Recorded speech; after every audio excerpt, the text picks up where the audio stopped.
Why do people love pure evil villains? I remember talking to a friend about JoJo parts, and he was like, yeah, Dio was the GOAT, man, he's so cool. And then we talk about part 4, and he's like, oh yeah, once Kira's introduced, things get really good. Bro, you are only talking about the villains. Why do people have so much affection for those characters that were literally designed for you to root against? Why do people love these characters knowing that if they were real, they would not hesitate to explode you for their goal? How can you and I think they are some of the coolest parts of the stories they're in? Villains have historically been used for exploring deeper themes and taboo subjects. They are not tied to any moral obligation, so they can really be used for anything. It's a freedom that most stories cannot afford for their protagonists. But the thing is, we're not talking about complex villains that were simply on the wrong side of the tracks. We are talking about Dio. Yeah, he has layers and stuff, but he is pure evil.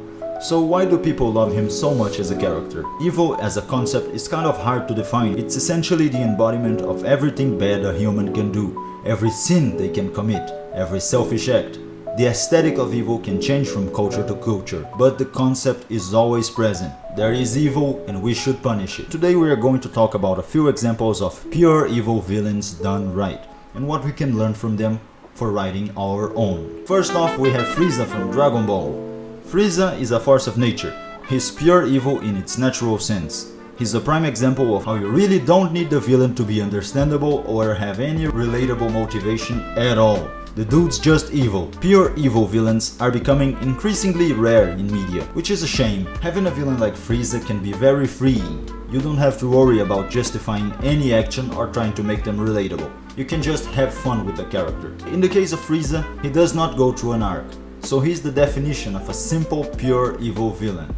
All he does is create obstacles for the heroes and a bad time for the extras. He's a consistent force of malevolence, never shifting from his desire for control and power. No matter what happens, it doesn't change. In Dragon Ball Z, both Goku and Frieza are seeking the Dragon Balls, though for very different reasons. Goku wants to bring back his friends, while Frieza seeks ultimate power. This creates a natural conflict between them, and it's just so digestible. It makes it very hard to not be compelled with how simple it is. Overall, there's not too much to talk about Frieza himself.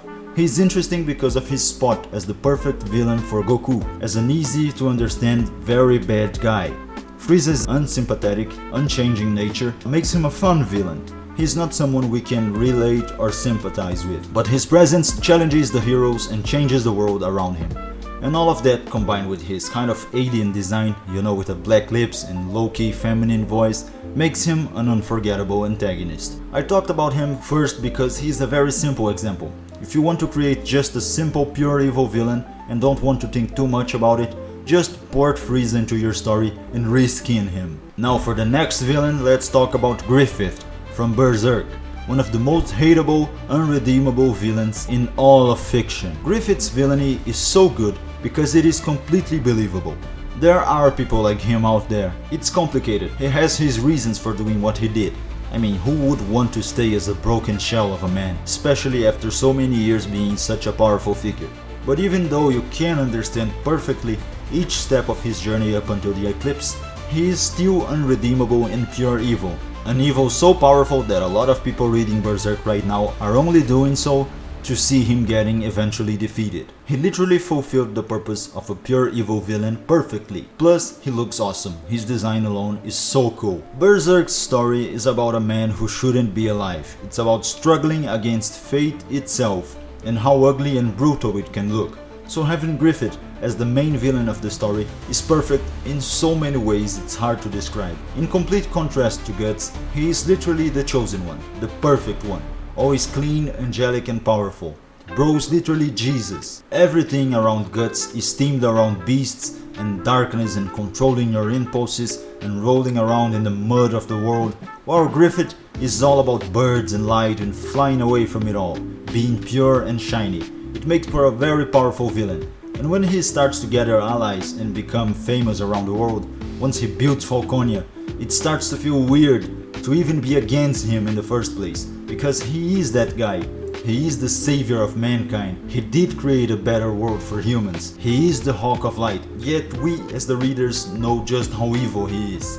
In a world like Berserk's, what could be more threatening than the ray of hope, the messiah figure who's here to save everyone, turning out to be pure evil? Conceptually, there can be no better villain for this manga. I really hope we get to see the end of it in our lifetime. I find it really interesting how people really want to see his downfall, considering that while he is pure evil, a lot of villains in fiction have caused a lot of destruction in their stories as well. But people don't seem to be as intensely rabid to see them fall. And the reason for that is that Griffith's evil is extremely personal. Like, in anime you have big explosions all the time with lots of extras dying, but nobody cares about them. In fiction, we can only truly feel evil when it's being done to the characters we care about. So while Griffith's acts have affected the whole world of Berserk, we only truly hate him because of how personal this stuff he did was to Guts, and how overkill he went with it. Even his justification for the eclipse makes sense. He killed a lot of enemies already simply because they were on his way. Now, in order to progress, his friends must go. So, while evil, it makes perfect sense for someone like him. So what can we learn about pure evil villains from Griffith? Well, that you can write them to be completely reasonable and make it clear from page 1 what kind of person they are. Even though they are pure evil, they don't need to be cartoon characters. And they don't need to be a twist villain as well. You can just showcase what type of person they are, and then escalate the story until the true ugliness of their heart is revealed. A lot of people get this mixed up. They think that a pure evil, unjustifiable villain needs to be like a mustache twirling bad guy. They really don't. You can make a real person with nuance that just happens to be the devil himself. Now, the moment we have all been waiting for. Everyone's favorite vampire, Dio Brando, from JoJo's Bizarre Adventure. Dio is just pure evil. Like, it's funny, in the beginning it looks like he's gonna be a relatable, understandable character. The story sets him up as this poor boy from an abusive father. Like, you think he's gonna have his reasons to do bad things. But no, he's just a complete prick from day one for literally no reason. Born to be a hater. In a nutshell, Dio came from an abusive and poor background. And he was adopted by the Joestars, a very wealthy and refined family.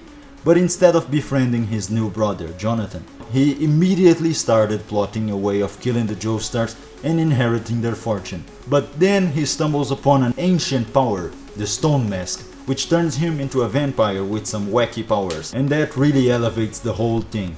Now he doesn't simply want to inherit the Joestar fortune, he wants to take over the world, because why not? And the only person who can stop him is his brother, Jonathan Joestar. Dio as a villain is so ridiculously over the top. Like, he's introduced to Jonathan in a scene in which he kicks the boy's dog and then later on burns that same dog alive. Who does that? There's this concept in storytelling called saving the puppy, which is something like, if you want to make a character instantly likable, you introduce them by having a scene in which they save a puppy or does some cute thing of the sorts. Dio literally does the opposite. He is introduced to the Joestar family by kicking a puppy in the face. And then he goes on to steal Jojo's girlfriend's first kiss, manipulate Jojo's friends to hate him, poison Jojo's father, incinerate their mansion, and all of that even before becoming a superpowered vampire and planning to take over the world. Araki, the creator of the manga, does not want you to stop for a millisecond and try to relate to Dio.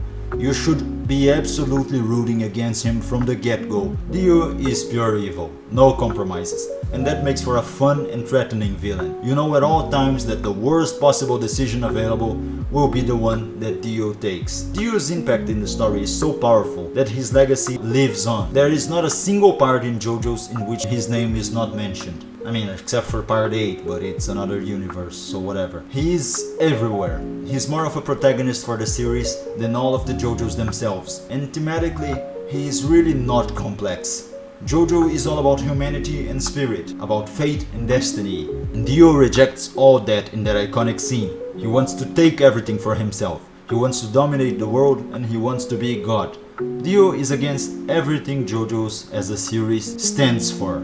Pick villainy. So, in order to make a perfect pure evil villain, you can simply have them be a force of nature and use them thematically, adding a few quirks to make them memorable, or you can weave the villain thematically, making it so they contrast perfectly with the story's message and protagonist's themes. Because pure evil is essentially just a bold color for you to paint with. So see what other colors you can mix with it to create beautiful narrative compositions. I have a course for writing webcomics, link is in the description, and all I can say now is, the best is yet to come.